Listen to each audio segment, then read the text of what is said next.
তো আজকে সকাল সকাল আমার সব থেকে কাছের প্রিয় মানুষটাকে মন ভরে আদর করেছি। আবার বিকেল বেলা আমাদের গলসিতে বিরাট বড় অভিনেত্রী এসছে। বলেন কি?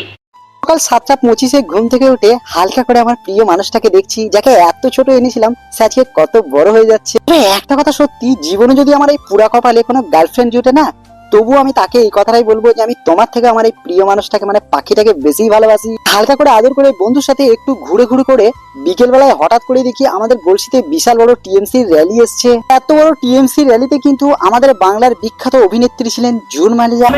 দিল্লির নেতাদের বলবো আমরা 4 তারিখে 5 তারিখ পর্যন্ত। হ্যাঁ, তিনি একা ছিলেন না, তিনার সাথে আরো বিখ্যাত বিখ্যাত মানুষ ছিলেন, যেমন গলসির এমএলএ অলোক কুমার মাঝি, তাছাড়াও কিছু নামি দামি মানুষও ছিলেন। যেহেতু আমাদের গলসিতে আর কয়দিন পর ভোট, আর তার জন্য এই বিখ্যাত র্যালিটা আজ গলসিতে হয়েছে। এই সমস্ত বিখ্যাত মানুষকে দেখার পর সন্ধ্যের দিকে আমরা 4 বন্ধু মিলে আবার আমরা গিয়েছিলাম একটু ধাবাতে খাওয়া দাওয়া করতে। তো বাড়িতে থাকলে প্রতিদিন একই রকম খাবার খেয়ে খেয়ে মুখের একবারে খাবারের স্বাদটাই নষ্ট হয়ে যাচ্ছে, তাই এটাকে একটু চেঞ্জ করার জন্য আমরা 4 বন্ধু চলে এসেছি রুটি আর তার সাথে তরকা খেতে। আমাদের ছিল একেবারে হাতে বেলা গরম গরম রুটি, আর তার সাথে ছিল চিকেন তরকা, আর লাস্টে কিন্তু আমরা খেয়েছিলাম একটা করে ক্যাম্পা। এভাবে আজকে মিনি ব্লগ শেষ করলাম।